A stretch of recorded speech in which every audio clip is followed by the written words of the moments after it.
Hello everyone, આજે ફરીથી હું એક મારી નવી રેસીપી લઈને તમારી સાથે આવી ગઈ છું. તો આજે આપણે બનાવીશું હોમમેડ ફ્રેન્ચ ફ્રાઈઝ, જે આપણે બે અલગ ફ્લેવરથી બનાવીશું અને સાથે એક ઇન્સ્ટન્ટ ડીપ પણ બનાવીશું. જે આ કોમ્બો બહુ જ સરસ લાગે છે અને બાળકોને નાસ્તામાં આપી શકો છો, ગમે ત્યારે લંચ બોક્સમાં પણ આપી શકો છો.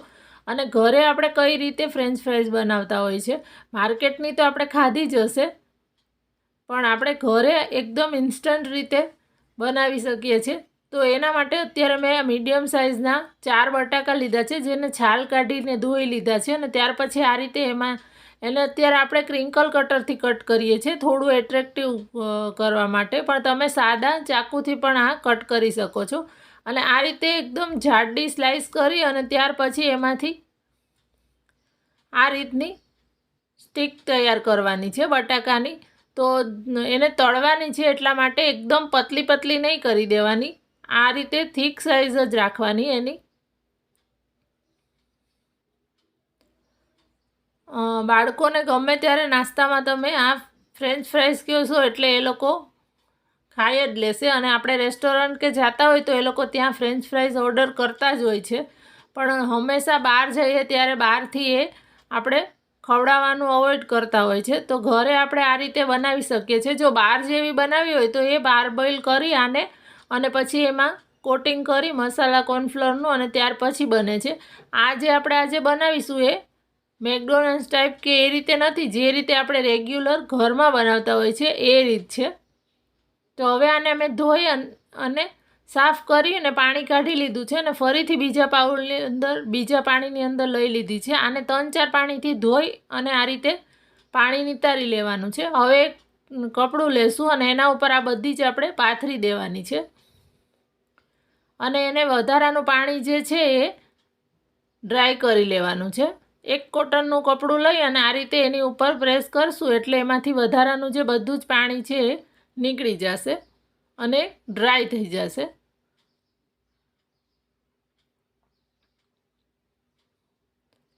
હવે આ જોઈ શકો છો તમે કે એકદમ સરસ ડ્રાય થઈ ગઈ છે. આ રીતની થઈ જવી જોઈએ. ત્યાં સુધી આપણે તેલ પણ ગરમ થવા માટે મૂકી દીધું છે અને આપણું તેલ પણ સરસ ગરમ થાય છે.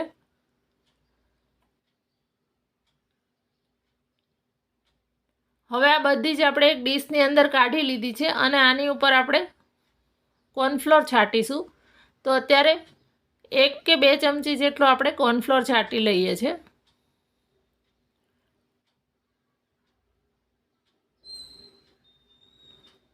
એટલે કોઈ પણ એમાં પાણીનો ભાગ કે રહી ગયો હશે તો એ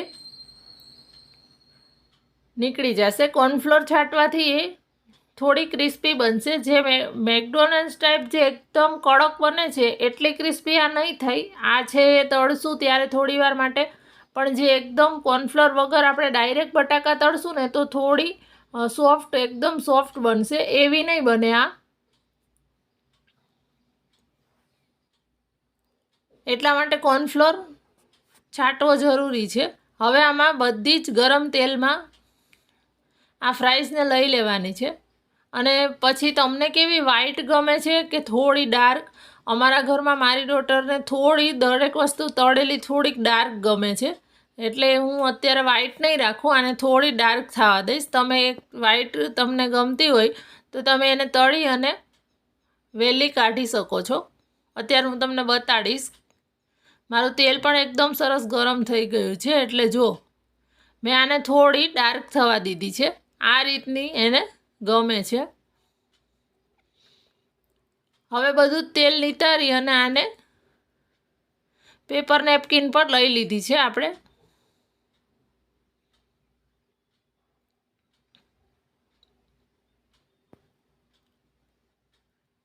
તો આ રીતે આ બધી જ નિતારી અને આમાં આપણે મસાલા કરી દઈશું. આ એક અને બીજું બેચ છે એ તળાવવા માટે એડ કરી દઈશું. અને ત્યાં સુધી આમાં આપણે મસાલા કરીશું. તો આપણે અડધી છે આ રીતે અત્યારે પેરી પેરી ફ્લેવરની બનાવવાના છે. તો આ મેં પેરી પેરી મસાલો જે છે એ ઘરે જ બનાવીને તૈયાર રાખ્યો છે, એમાંથી જ અત્યારે બનાવ્યો છે. એની રેસીપી તમને જોઈતી હોય તો હું લિંક છે એ ડિસ્ક્રિપ્શનમાં એડ કરી દઈશ, તમે ચેક કરી લેજો.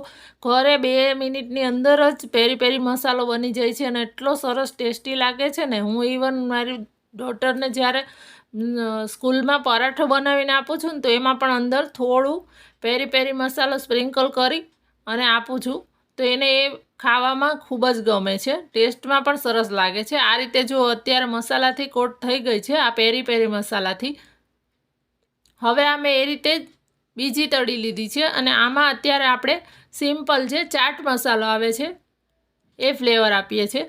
તમે ખાલી મીઠું મરચું એડ કરીને બનાવશો તોય સરસ લાગશે, પણ અત્યારે આપણે ચાટ મસાલાવાળી અને પેરી પેરી ફ્લેવરની 2 રીતે બનાવીએ છીએ.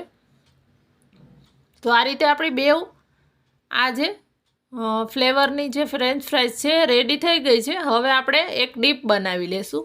તો ડીપમાં અત્યારે મેં કોઈ સિઝનિંગ નથી લીધા, પણ 1 મોટી ચમચી જેટલું ટોમેટો કેચઅપ અને સાથે જ 1 ચમચી જેટલું મેયોનીઝ લીધું છે. આની અંદર સિઝનિંગ લેવા હોય તમારે તો તમે ઓરેગનો ચીલી ફ્લેક્સ લઈ શકો છો, ઇવન આ પેરી પેરી મસાલો જે છે એ પણ લઈ શકો છો, પણ આની અંદર કંઈ લેવાની જરૂર નહીં પડે. આ રીતે જ આ 2 વસ્તુને એકદમ સરસ મિક્સ કરી નાખવાનું છે. અને આપણી આ હોમમેડ ફ્રેન્ચ ફ્રાઈઝ રેડી થઈ ગઈ છે અને સાથે ડીપ પણ તૈયાર થઈ ગયું છે. આ વરસતા વરસાદમાં જો આ રીતે પ્લેટ મળી જાય તો ખાવાની ખૂબ જ મજા આવી જાય. સાંજે નાસ્તામાં કે પછી તમે લંચ બોક્સમાં કે બનાવીને આપી શકો એવી આપણી હોમમેડ ફ્રેન્ચ ફ્રાઈઝ તૈયાર છે. વિડીયો ગમ્યો હોય તો એક લાઈક જરૂરથી કરી દેજો અને મને તમારા રિવ્યૂઝ છે એ કોમેન્ટમાં લખવાનું ના ભૂલતા. અને ચેનલને હજી સુધી જો સબસ્ક્રાઈબ ના કરી હોય તો સબસ્ક્રાઈબ પણ કરી દેજો અને બાજુમાં જે બેલ આઇકોન છે એને પ્રેસ કરી દેજો કે જેથી નવા વિડીયોની નોટિફિકેશન તમને સૌથી પહેલાં મળી જાય. Thank you.